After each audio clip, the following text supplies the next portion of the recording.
하나님 아버지, 오늘도 하루의 첫 시간을 하나님께 예배하며 기도할 수 있도록 은혜를 베풀어 주시니 감사합니다. 비록 영상으로 예배 드리지만 마음과 뜻을 다해 예배 드리는 우리 가운데 임재하여 주시고 우리 예배와 우리의 기도에 크신 은혜로 응답하여 주시기를 원합니다. 오늘도 주님의 선하신 뜻을 따라 합당한 믿음의 삶을 살 수 있도록 인도하여 주시기를 소망하며 거룩하신 예수님의 이름으로 기도드립니다. 아멘. 187장입니다.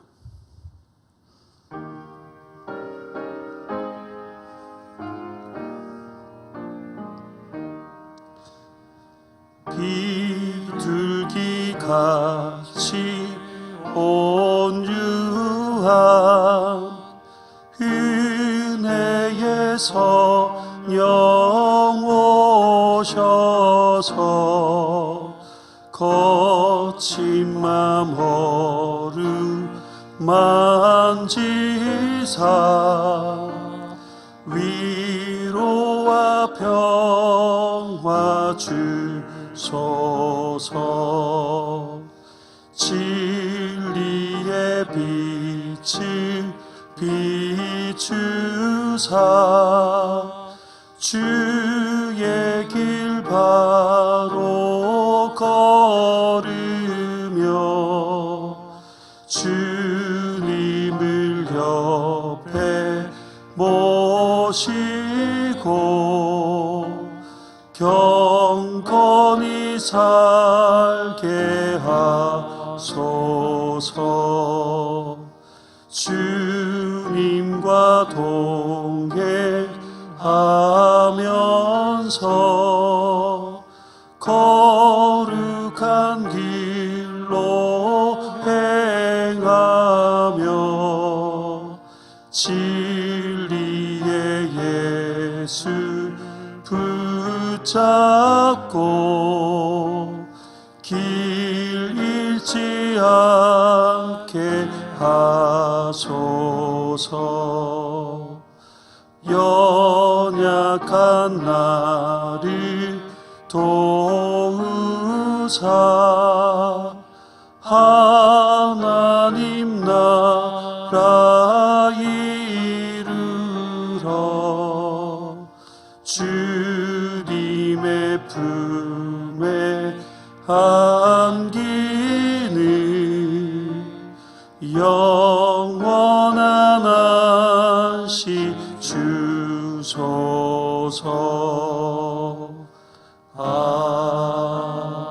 아멘. 오늘 우리에게 주신 하나님 말씀은 마태복음 3장 11절에서 17절까지 말씀입니다. 마태복음 3장 11절에서 17절까지 말씀을 제가 봉독해 드리겠습니다. 나는 너희로 회개하게 하기 위하여 물로 세례를 베풀거니와 내 뒤에 오시는 이는 나보다 능력이 많으시니 나는 그의 신을 들기도 감당하지 못하겠노라.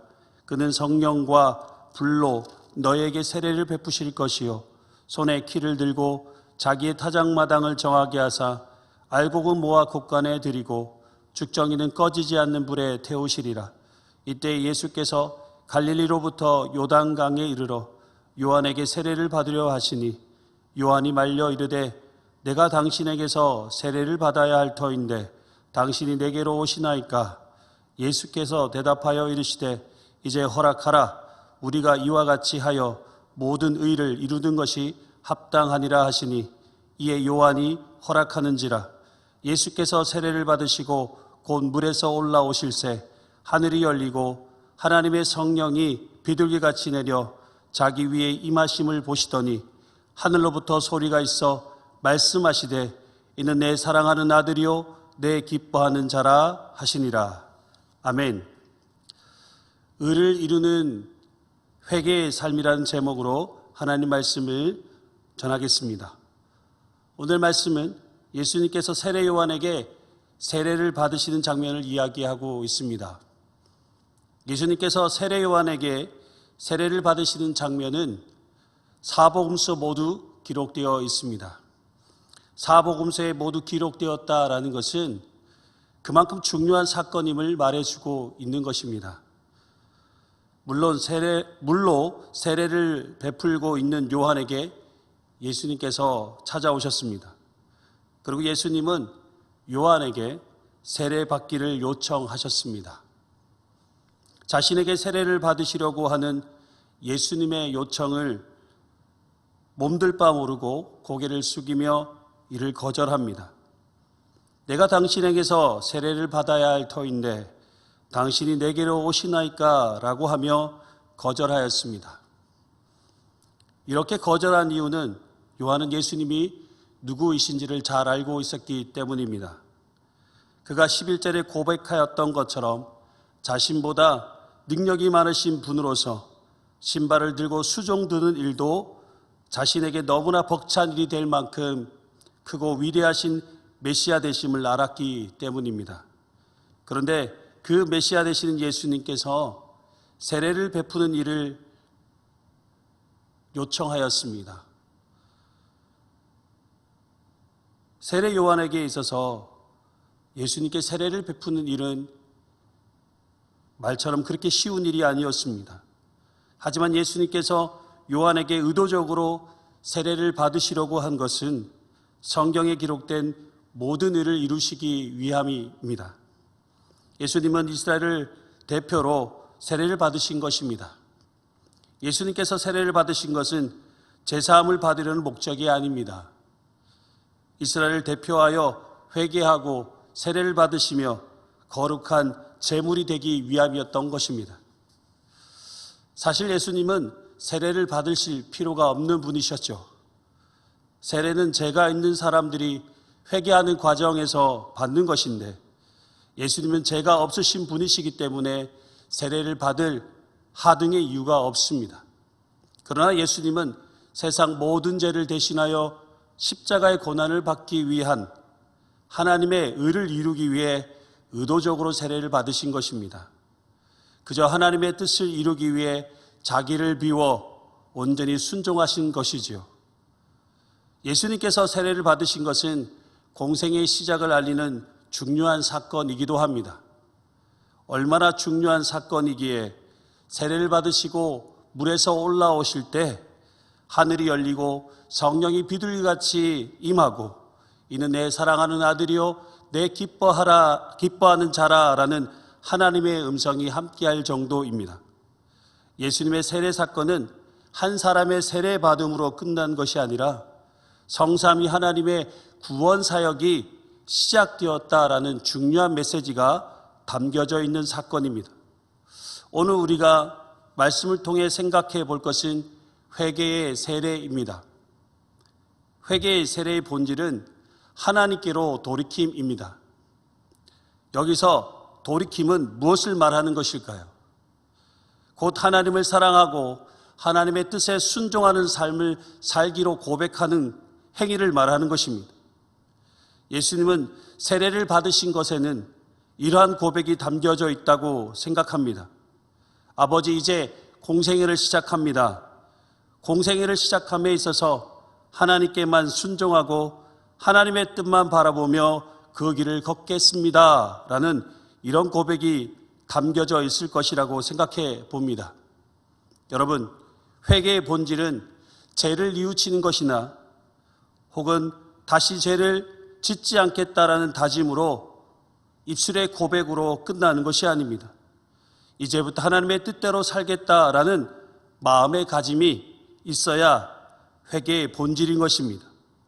하나님을 사랑하고 하나님의 뜻대로 살고자 하는 자를 하나님은 사랑하시고 기뻐하십니다. 우리는 신앙생활을 어렵게 생각하는 경우가 있습니다. 신앙생활을 그저 하나님만 사랑하면 되는 것입니다. 그리고 하나님의 뜻대로 살면 되는 것입니다. 그런데 이렇게 사는 것이 말처럼 잘 안 되니 어려운 것이지요. 그래서 매일 우리의 회개의 고백이 필요한 것입니다. 오늘도 하나님만 사랑하고 하나님의 뜻대로 살기를 하나님께 믿음으로 고백해야 합니다. 그리고 그렇게 살려고 마음을 다해 순종하려고 노력하면 되는 것입니다. 그런데 우리의 힘만으로 힘들기 때문에 성령님의 도우심이 필요한 것입니다. 그래서 오늘도 하나님만 사랑하고 하나님의 뜻대로 살 수 있도록 성령님의 임재하심과 우리를 인도하여 주실 것을 기도해야 하는 것입니다. 오늘 말씀을 통해 우리의 삶이 더욱 하나님만을 사랑하고 하나님의 뜻대로 살아가는 참된 회개의 열매를 맺는 성령 충만한 삶이 되시길 주님의 이름으로 축복합니다. 기도하겠습니다. 거룩하신 하나님, 죄인들이 받아야 했던 세례를 받으시고 하나님의 의를 이루시고자 하셨던 주님께 찬양과 감사를 드립니다. 하나님을 사랑하셨기에 하나님의 뜻에 순종하기 위해 세례를 받으셨던 주님의 순종의 삶을 믿음으로 따르고자 합니다. 우리가 더욱 하나님만 사랑하고 하나님의 뜻대로 살 수 있도록 성령님 임재하여 주시고 우리를 도우시고 인도하여 주시옵소서. 그리하여 참된 회개의 열매를 합당하게 맺는 성령 충만한 삶을 살 수 있도록 인도하여 주시옵소서. 오늘도 하나님의 의를 이루는 복된 삶이 되도록 인도하여 주실 것을 믿으며 거룩하신 예수님의 이름으로 감사하며 기도드립니다. 아멘. 하늘에 계신 우리 아버지, 아버지의 이름을 거룩하게 하시며 아버지의 나라가 오게 하시며 아버지의 뜻이 하늘에서와 같이 땅에서도 이루어지게 하소서. 오늘 우리에게 일용할 양식을 주시고 우리가 우리에게 잘못한 사람을 용서하여 준 것 같이 우리 죄를 용서하여 주시고 우리를 시험에 빠지지 않게 하시고 악에서 구하소서. 나라와 권능과 영광이 영원히 아버지의 것입니다. 아멘. 오늘도 함께 기도하실 때에 우리 공동의 기도 제목들을 함께 기도하시고 그리고 여러분의 개인적인 기도 제목들을 가지고 기도하시길 바랍니다. 먼저 코로나를 위해서 집중적으로 기도해 주시고 세계 선교를 위해서 기도해 주시고 예천 지역을 위해서 또 질병 중에 있는 환우들과 어려움 중에 있는 교우들을 위해서 중보 기도해 주시고 한국교회와 우리 교회 예배 회복과 성도들의 영성 회복을 위해서 기도해 주시고 여러분의 개인적인 기도 제목을 가지고 함께 기도하시도록 하겠습니다. 기도하겠습니다.